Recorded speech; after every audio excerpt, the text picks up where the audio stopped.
Twice was one of the nation's girl group.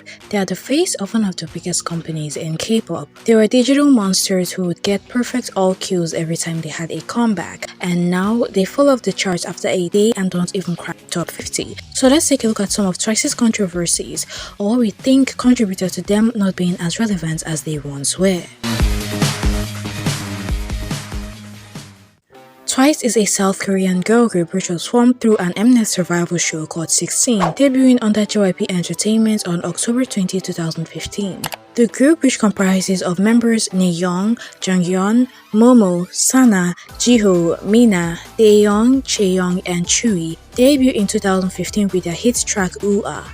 With them coming from one of the big three K-pop companies, coupled with the fact that the company housed the likes of legendary groups like Wonder Girls, 2PM, and Miss A, Twice quickly gained popularity with their catchy songs and colorful concepts. Twice hit success upon their debut, sweeping various rookie awards and steadily growing with consecutive hits including TT, Knock Knock, Signal, and Likey, which sat atop the music charts to its release. Twice were dominating charts and winning their songs as early as their first year in the industry. Their constant hits and chart domination proved Twice was adored by the general public, and they transcended from monster rookies to being called the nation's girl group, alongside Girls' Generation, which was a second-gen girl group that also had the title, proving Twice's popularity and iconicness. According to the media outlet, there is also an analysis that girl groups have weaker fandoms than boy groups. However, Twice broke that perception. Twice album's initial sales ranking, which can measure fandom figures, also showed a steady increase of more than 100,000 copies. The group also showed off their digital power as they consistently achieved millions of views and had multiple songs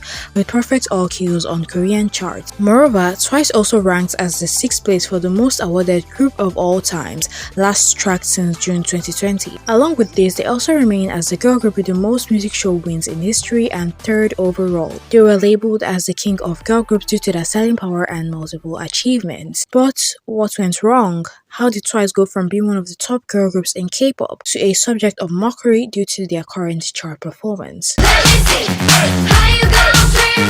Ever since the decline of Twice in 2020, there has been a lot of theories and speculations as to why. From people blaming it on their concept change, to their Encore stage's singing scandal, to JYP mismanaging them. Twice debuted with a cute concept. They basically popularized cute concepts amongst the girl groups in K-pop and are the face of cute bubblegum K-pop music. They built their audience to a mostly male-dominated fandom and were known as the girl group with the most fanboys. Twice was known for their cutesy concept, and in 2019, Fancy was their first step into the more mature girl crush concept, which was different from their usual bright looks. And although it worked at first, because Fancy would go on to be one of their biggest hits, their following comebacks with mature concepts wouldn't be able to achieve said feats. Like I've said before, concepts can either make or break a group, and a lot of people say that Twice started declining the moment they decided to change their sound and concept. The concept a group debuts with decides the audience they will have. Although Twice doing cute concept was a huge factor as to their early success, eventually it doesn't work anymore as they will have to outgrow it one day, which is what happened to Twice. People have theorized that them transitioning from a cute to more mature concept made Twice lose a lot of their male-dominated fandom, as their new concept doesn't appeal to them anymore and Twice has matured. Onces themselves have attributed the downfall of Twice in Korea to one of their biggest controversies being the Slave Room scandal. Now, what is the Slave Room? Slave Room is an online forum created by a foreign man nicknamed American Guy, pretending to be a Korean. Allegedly, the culprit had threatened minors and adult members of the chat room to spread malicious rumors about groups like IZ*ONE, Oh My Girl, and ITZY plus Twice. The purpose of the forum was to tarnish the reputations of said groups, especially Twice in the eyes of the Korean general public, and a lot of onces say that's the reason why the Korean general public no longer tunes into Twice. Twice started performing badly on Korean charts after More and More, which was also when their Encore stage controversy happened. After Twice received their trophy for More and More during the second week of promotion, they did what every normal idol group would do: sing during an encore. When it was Momo's turn to sing, netizens noticed that her vocals were squeaky and nauseating.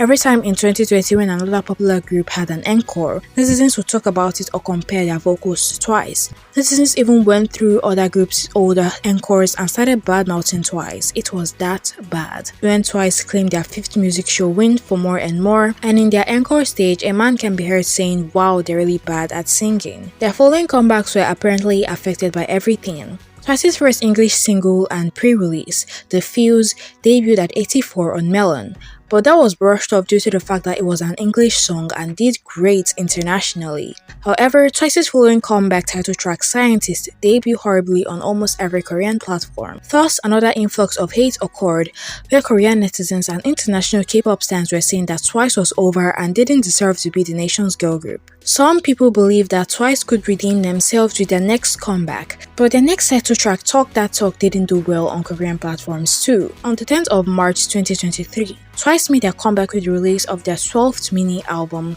Ready to Be. Twice released their second pre-release English single, Moonlight Sunrise, and also the title song Set Me Free a month later. This comeback was heavily promoted, from months of announcement and pre-order period to insane promo internationally. Even Onces could testify that this was their best promotion in their career. Many people thought that Twice, the representative girl group of the 3rd gen, would show good performance on digital charts and even international charts, considering the success of The Fuse. However, a somewhat surprising result followed. Their pre-release English single Moonlight Sunrise failed to debut in the top 100 of any Korean chart, being their worst performing song on K charts since their debut. People excused it again because it was an English song and expectations were high for their Korean title track Set Me Free. However, on the daily rankings of Melon, the largest music site in Korea, the title song Set Me Free also failed to debut with good chart positions and ranked 83rd on the day of release and 101st the next day. The song also spent only a day on global Spotify. Moonlight Sunrise and Set Me Free both lasted less than 4 hours on every Korean platform. It was quite surprising that Twice's title songs was out of the top 100 of all charts within a day of its release, and netizens commented that the song was a letdown. But I doubt the song quality can be an issue when I've seen worse songs get perfect all cues on Korean charts. I personally consider Ready to Be a good album, and it had great promo, so I really expected it to perform better on the charts. But there is no way an encore stage bad singing controversy could cause that much damage when there are groups with worse scandals that still chart well. But then again, there is no way one day people collectively decided that they don't care about Twice anymore, especially considering how popular they once were at one point. Groups with that level of popularity always have an influence, even from nostalgia, but Twice doesn't at all, which is shocking. Another theory is overexposure to the public. Twice is known to have multiple back-to-back comebacks, and people speculate that the public doesn't anticipate their releases and they need a long break to create hype and anticipation, because the frequent comeback kills the anticipation and too much exposure can make people tired of seeing them. Some say that their prime may have passed as they grew older into their seniority. I honestly think it's a combination of multiple factors. I don't think their controversies have anything to do with their downfall, as there are groups still thriving despite getting into scandals every 2 business days. I think a concept change, back-to-back releases, and the fact that the Korean general public's attention towards girl groups are fickle are contributing factors. Plus the fact that K-pop is more saturated and we are in the era of 4th gen all jointly contribute as to why Twice aren't doing as good as before. Right now, Twice is being sustained by sales through the dedicated fan base they were able to build despite the general public not having their backs, which honestly isn't bad. They are doing okay right now, I guess. Being able to tour and sell out stadiums is impressive. They might not be as big or as successful as before, but they will be remembered as a legendary group in K-pop.